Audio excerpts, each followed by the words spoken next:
Tell us, have you come alone? Or did Viscount Julian accompany you? Wish to see Dandelion, Your Grace? Yes. I mean, no. Yes. But solely to tell him we regret. Yes, deeply regret rescinding the death sentence we so justly handed down upon him. If we could turn back time, we would make certain he sat in a tower till he rotted. No, we would ensure he was broken on the wheel, then drawn, hanged, and quartered.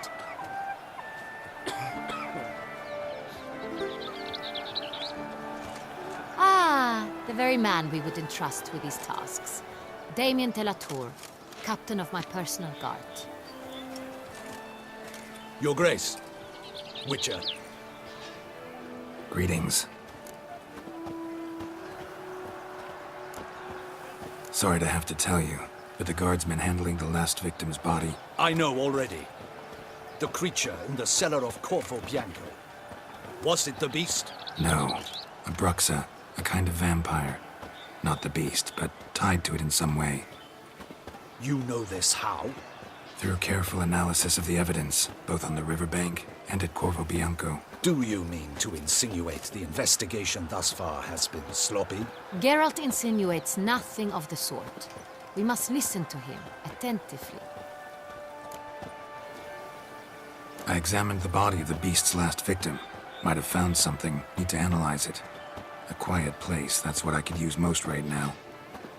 And maybe the help of an alchemist or a mage. Also like to hear all you know about the previous victims.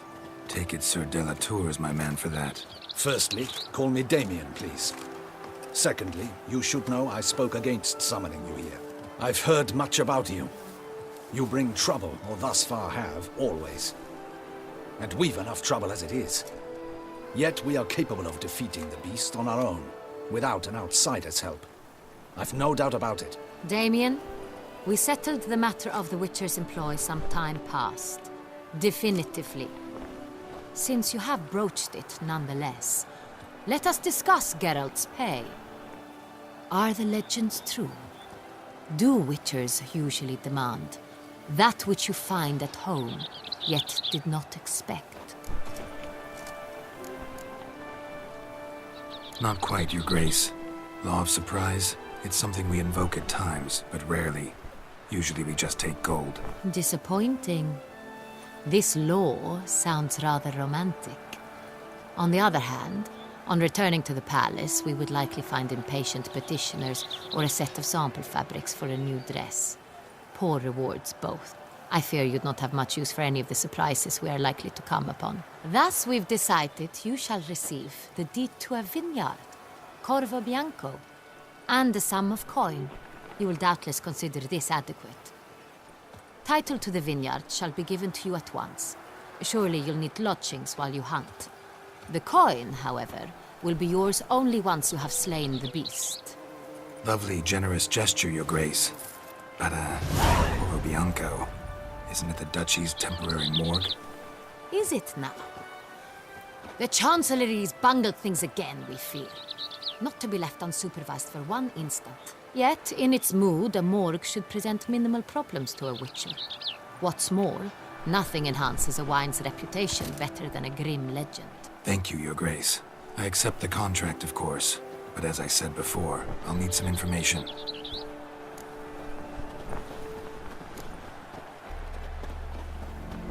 Second murder. Tell me what you know. In the city, there are certain nooks. No one reasonable ventures there after dark. Ramon Dulac's corpse was found in one such place. With the first murder, terror gripped the city. Its inhabitants grew wary, kept to safe areas. Consequently, news of the second victim came to us from a group of concerned cut-purses. Criminals fear the beast? Telling in a way. Take it you've excluded the possibility that Ramon died at the hands of these bandits. Do you believe me an amateur? Not hands, but claws killed Ramon Dulac. The wound was deep, clean. His body was found in the gutter, dressed in nightshirt and cap, a pillow placed under his head, and his sword replaced by a bed warmer. Ramon Dulac, a knight who but a dozen years past was an advisor to our father, the Duke. Someone went to a lot of trouble to make him look ridiculous. Maybe revenge was the motive. It's not out of the question.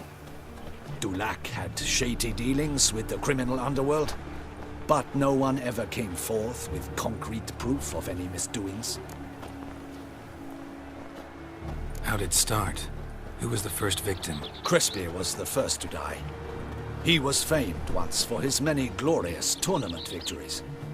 Then he grew old, hung up his sword, and took to winemaking. Crespi was not loved by the wine merchants. He was ruthless in business and thought to cheat many a time. He asked us for a dispensation from all court ceremonies. We did not grant it. We could not. Once you've taken the oath of a knight, you remain a knight till death. How'd he die? Where'd they find the body? Quite unusual, the circumstance. He was at a feast when suddenly one of his fellow feastgoers noticed he was missing. The town watch found him an hour later. On his hands and knees, propped against the town pillory, his sword hanging from his neck. He had died of wounds inflicted with claws, not a weapon. Blows of great force. So he died suddenly, but the body was on its knees, meaning someone posed it. So it seems. So, first two victims were knights, best years behind them. The same could be said of the third.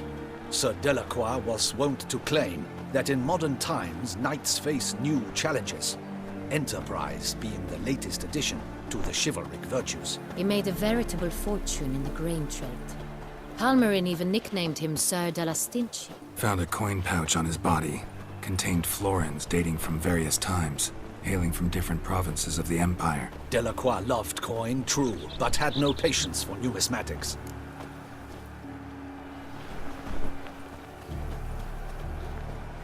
Lots of similarities between the victims. All the bodies were found in strange places under extraordinary circumstances. Seems the murderer, whoever or whatever it is, has some meaning to convey. These were honorable men. We are horrified by the disdain, the disrespect with which they were treated. These were knights of Toussaint. Blast it. Might be the point. From what you say, none was a model of virtue. Ever considered that's what the beast's trying to draw attention to? All the murdered men were knights who swore fealty to the 5 chivalric virtues. And even if the Knights of Toussaint swear fealty to what virtues exactly? honor, wisdom, generosity, valor, and compassion.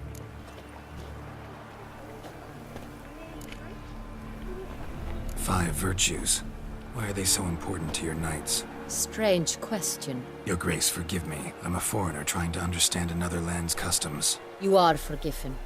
According to legend, the virtues we cultivate were bestowed upon us by the Lady of the Lake.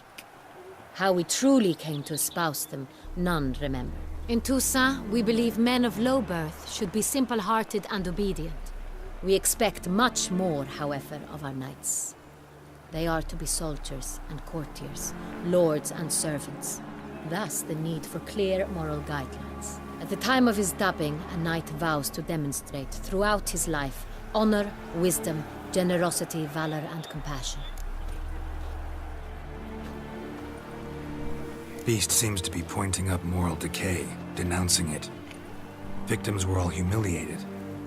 Might have been murdered to emphasize their lack of specific chivalric virtues. Honor compromised by the pillory.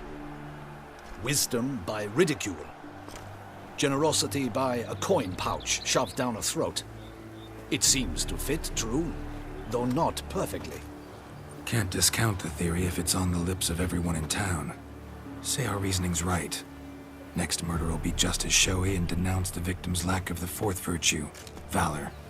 We can also assume that victim will be an elder knight. Let's think. At the moment, all the knights are either at the tourney grounds or in the palace gardens. Our annual hare hunt shall begin there shortly. Have you heard of the custom? Milton mentioned something. Seemed excited to prance around in a bunny costume. Not sure why. Hang on. Strange circumstances. A knight advanced in years. The famed cowardice of rabbits. Could it be that simple? Is Milton de Peyrac-Peyren the next victim? Milton also knew Delacroix. Told me so down by the river. Damien! to miss something so obvious. De Peyrac-Perrin, Crespi, Delacroix, and Delac formed a nightly team. It was years ago, but They were a team? they were close friends, tightly knit, and as such earned the trust of our father, the Duke. We often witnessed him turn to them with delicate matters. Later, their paths diverged. Unlikely to be a coincidence. Beast must know it too. It's a lead, I'm sure. Your Grace, we need to find Milton, immediately. Rather problematic.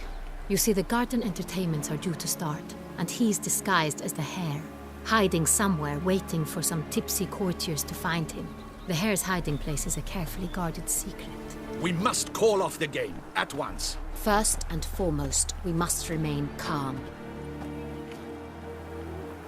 Damien, order the garden searched immediately, but discreetly. By no means can we disrupt the festivities. Panic will only incite the beast to strike sooner. And you, Witcher, follow me.